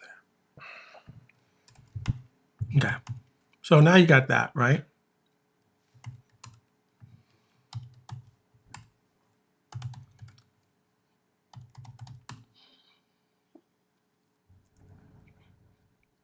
System 127 input to 15.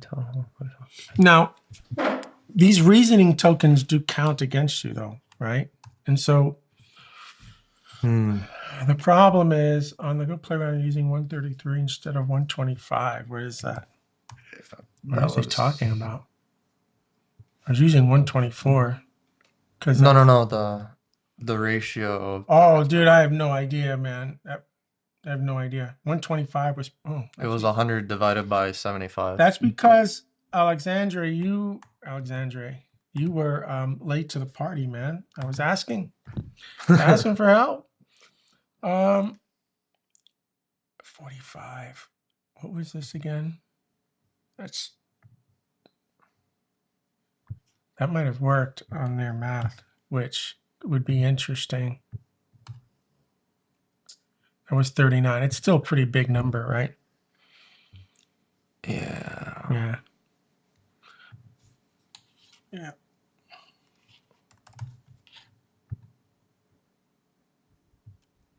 Oh, I need a smaller. 1.5. Yeah. Yeah, but I think 125 was probably smarter. 41. Yeah. So that's about it right there, right? Yeah. I mean, A little less, maybe 1.4 if you really want to get. Yeah. But this is more like it. That's the right number. I don't know why the model chose 133, but it does get you a little closer. But we're using an actual tokenizing model now. We're using so this project is tick token. Let's see. The problem is that you really need you really need it's OpenAI's tokenizer to do this right. But this is a small little model, and I don't know, it works. It works. The question is, do we think this works? What were we getting on this first thing? Hold on. Right, we got 2. How can I help you today? Let's ask it let's give it this paragraph, that right? same, yeah. I don't particularly care, but Let's see how many input tokens we get. We have to add the reasoning tokens to this thing. Mm-hmm.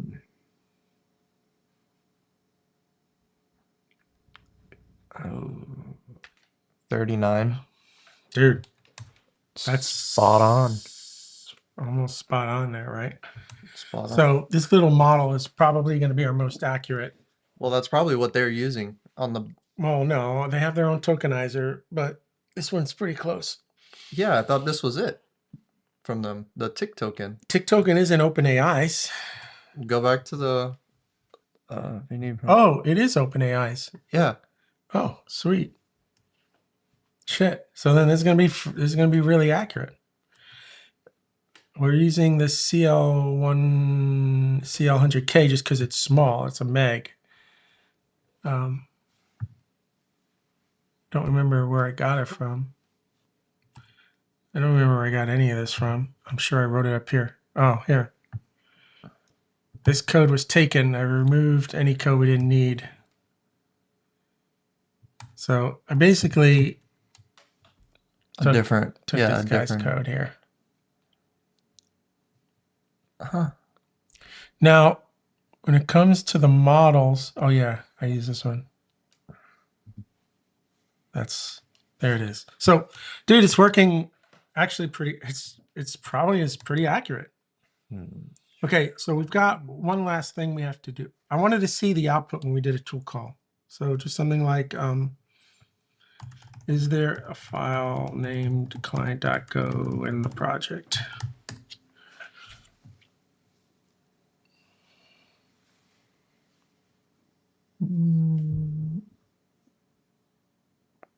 Yeah, I mean, the carriage return line feature working the way I want it. Yes. Okay. Well, it's also still counting that paragraph Yeah. question. So outside of the reasoning, right, you can see now we could do one more thing. And then I want to add the reasoning, right? I want to add one more thing here. Now, I want the percent, right? Is the percent of the total tokens against 168. Like, I just love seeing it just work for me.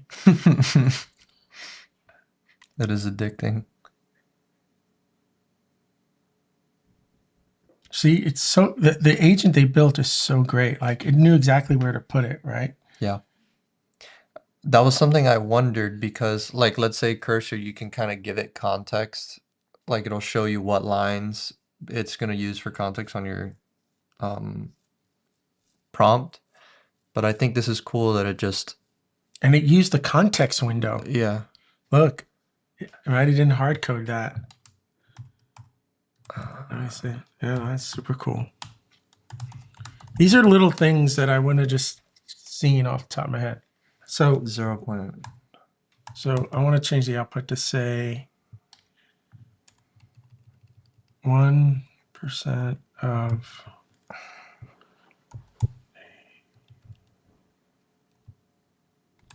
context. Let's see.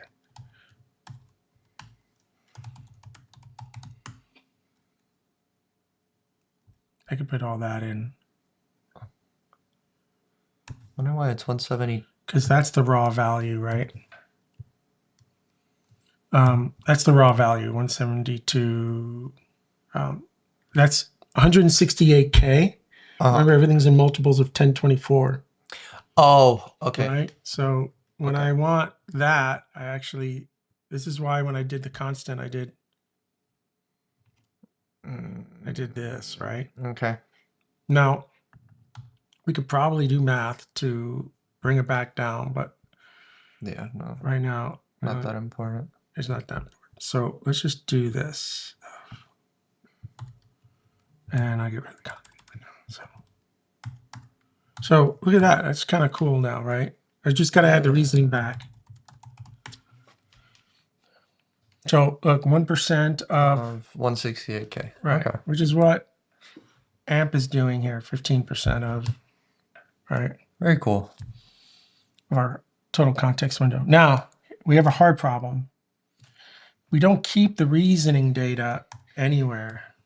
So what we're going to have to do now, And yeah.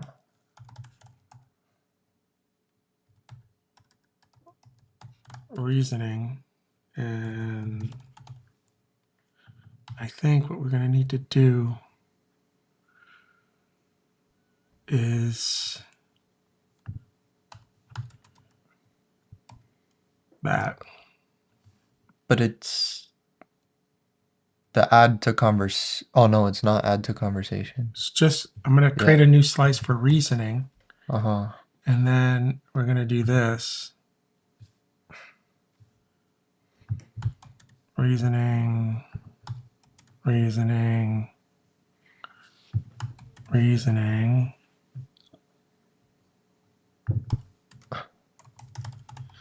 There.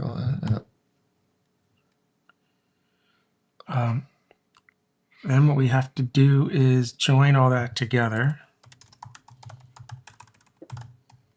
Reasoning with a space. Come on. And, oh, actually, yeah, we don't need the space. And then we can do this.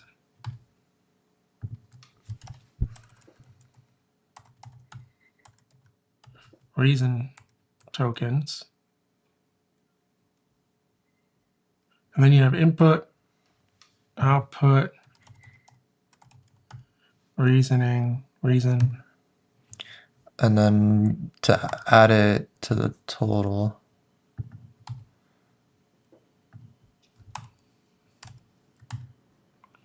And then add to the total.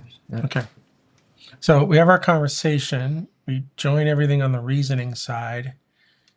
And then we've got our system, input, output, reason, total. Now, let's see what happens. Hello, model. So this said reason was 20 tokens. Let's see. Well, is it including the tags? 21. No, because the tags I'm putting in. Oh, okay. So yeah, 21 tokens. That's not bad. That could be like a percent and then just round it up or something.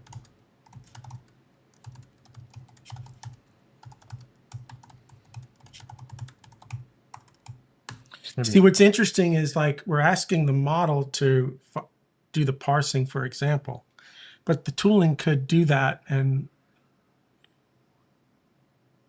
File path, boom, boom, boom, boom, boom, boom. so this time the model worked really well. Yeah. 317, 1531. Yeah. So I think just so it doesn't go across everything. So sys in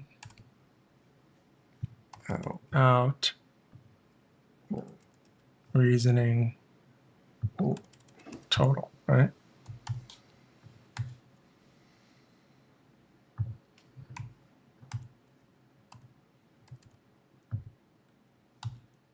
Let me ask it again.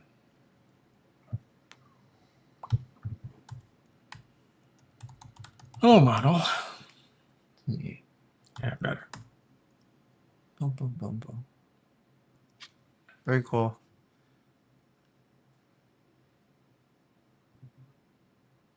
Even just having the token count on there is super interesting now. Yeah, it's super It's interesting. like, it's just, it's something cool to look at. Now, I don't like the point. What we need to do is fix this one last piece here. I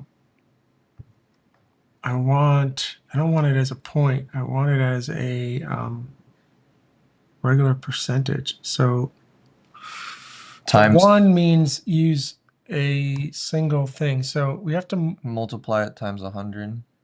We did that already. Which is doing there. And then it 0. I don't want the 0.9. I want that to just be 9%, right? So you I have to. I hate my math. And shouldn't this be in parentheses too? Yeah, well, yeah, it already does order of precedence. But Yeah. let me use my brain here. So we do that, multiply by 100, and what is the raw number? Yeah, I think maybe just do that. I have to fix this, but there's a, like, I think, let me see something here. Wonder if that's gonna move it. I just don't remember these silly, dumb things. 0%. Yeah, so Yeah, I think when I said it moved. dot zero, let me see something here though. Can you,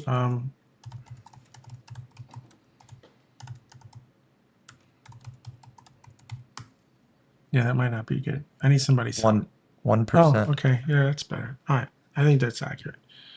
So by saying I don't want any decimal point, I don't know what the, oh, the plus plus is to add the percent in front of it. Okay. So that's good. That's sort of what I want. Because it was giving me 0.9. Now it's rounding it up to Okay, that makes sense. to that. So, right, rounding it at 0.5. So look, dude, we got like token counts now and system input, output. Now, why is our input so high though? Oh, because this counted us as input. Oh, Because that was tooling. That is input. Yeah, that was input. So, right, all that information we sent back,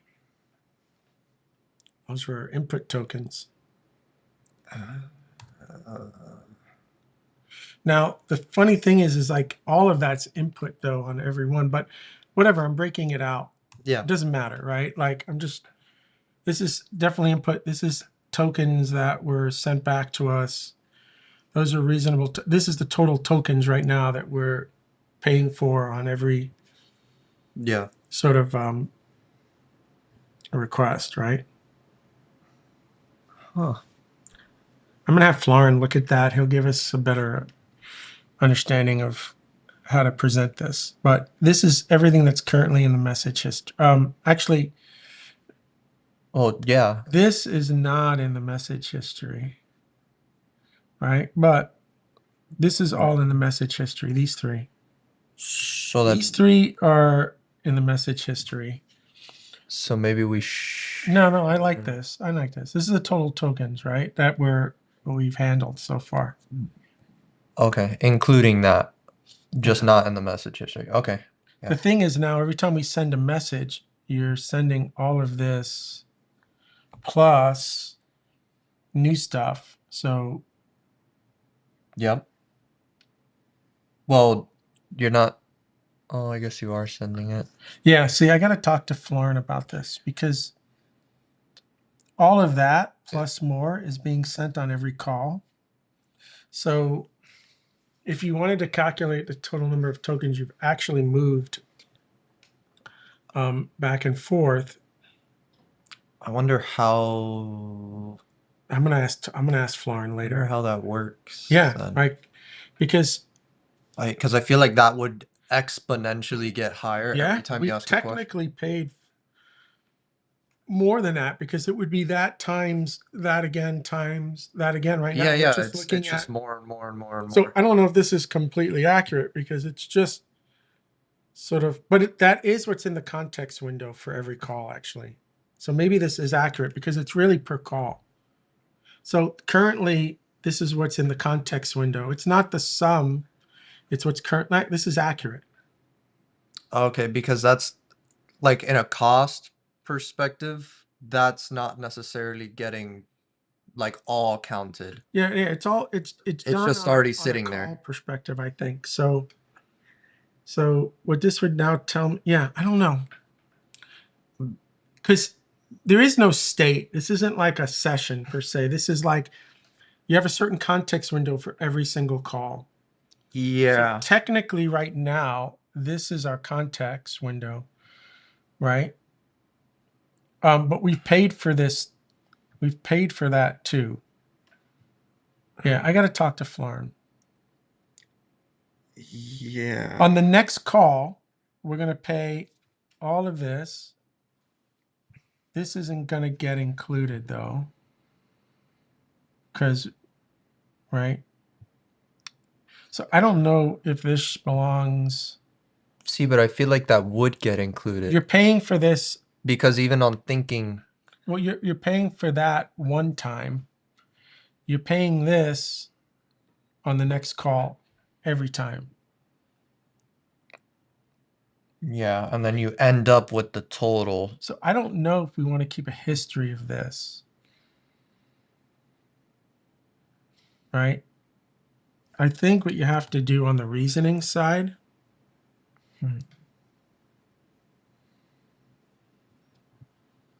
I think this Yeah, no, needs to be reset. that would make sense. I'm just looking. I'm on the like how it says 15% of 168K. If you were to send another message and it counted all of that, then it would go to 30% on your next question kind of Right. thing. But not for the reasoning. The reasoning only is going to go against you per call. Yeah. So once we make a new call, the reasoning is sort of flushed. I think this is going to be more accurate.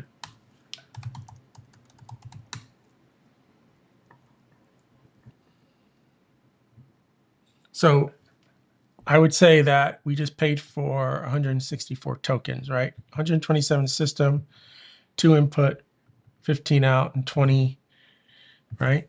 So that's what we paid for on that call. Right. Are you alive? So now on this call, you see, We jumped to 205. but that's because we had to pay for this input and output, and then we got 12 more reasoning tokens that we paid for in this particular call. So I feel like what you're paying for on that call is the difference between the totals. Well, this one cost me this. Yeah. This one cost me this. I'm not going to pay for these 8 tokens. These 20 tokens, I don't have to pay for again because they didn't go back and forth. Mm. You understand? Yeah. That was a one-time sort of hit on this. All the files that start with example. So like I'm not everything else continues to go back, but this is a one-time output cost. Your reasoning tokens.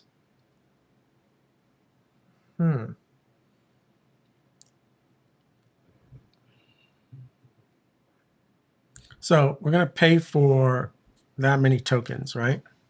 Now, I don't know what the cost of a token is on, say, OpenAI if we were paying for it here, right? What does a token sort of cost when using OpenAI? Oh, you put code instead of... Oh. What does token cost? Varies. So $25 for every 1,000 sort of tokens, right? Or calls. That's 1,000 calls. Oh, 1,000 calls. So they're not doing it the $15 per 1 million. Oh, it could be different. and you're paying like different for output tokens than input tokens, right? So However, what we could do, I'm not going to do it right now, is you could now take our little function, right? You could take our little function and then apply some form of cost to it. Have like a simulated Cost. Like what did that cost you, right? So let's say that based on this, and you get it down to whatever price per token is. It's a small number, but 0.000. right. And based on that, you could start sort of looking at like what this is costing you, right? All right.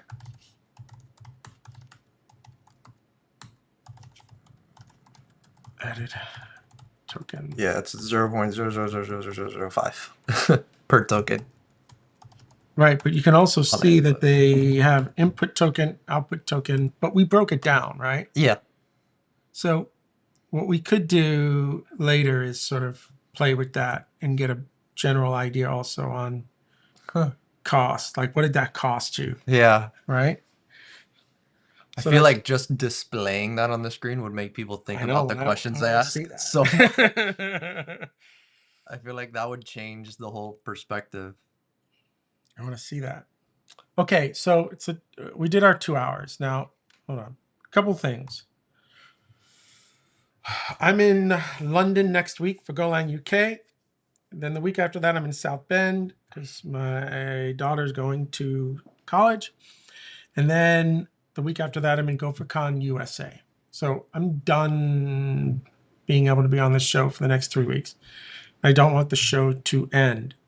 So what's going to happen is Kevin's going to be back on Tuesday. We're going to bring a guest on, somebody maybe from Ardan.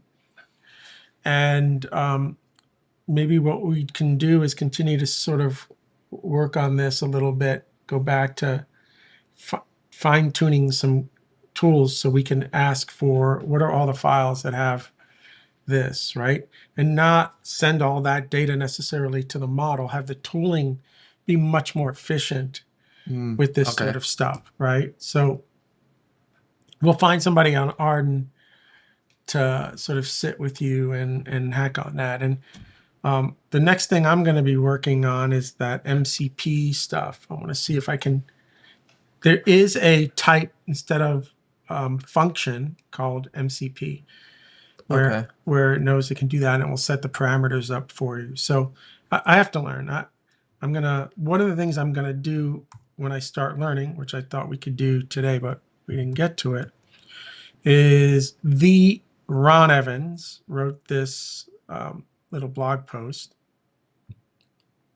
And I'm going to start with this thing just so I can sort of understand some stuff here. And then let me close all this. And then the Go team,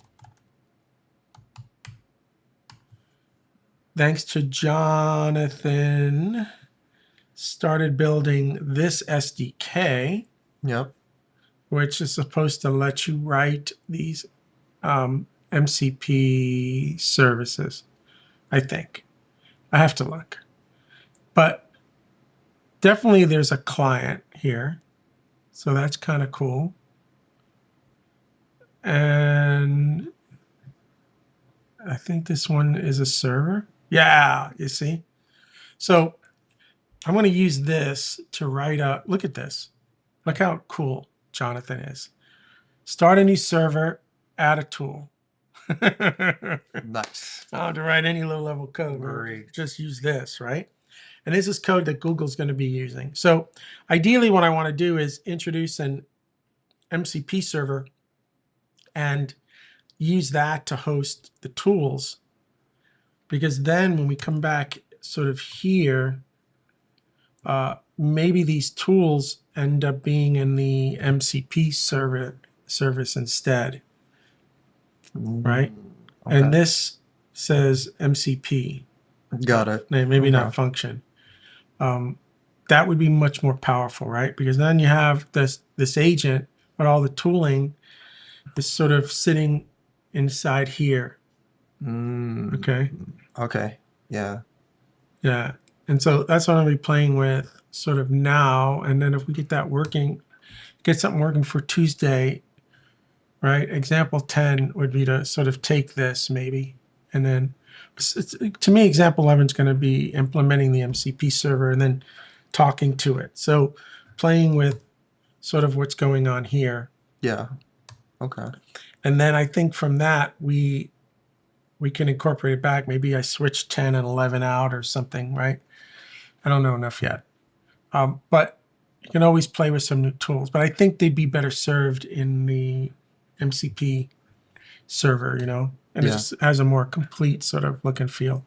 Remember, your AMP lets you add these sort of servers. So What we Yeah. could do when we write the server on 11 is add it to our little amp That would be Right. cool to have it on there. and have it sort of interact with that too. We can, that might be super interesting, right? Yeah. So maybe that's what we can sort of play with. Little MCP, get it to interact with AMP as well, and we can bring some of these tools over too. I don't know. I got to learn. But yeah, that would be cool. But bottom line is we've done a lot in a little bit amount of time here. Yeah. And it's all running locally, so it's sort of free to run. It Other than is, the yeah. fan that turns on. So all right, so we got to get out of here. But everybody's got that. Whoa, didn't I push everything? The go.mod. Sometimes I have to reload it because it's Huh. Okay. yeah, but I think I got no checkboxes. Okay, so we're done. Everybody has that code. Have fun. If you're running into problems, send me an email, bill@ardanlabs.com, and that will be cool. All right, everybody. Bye.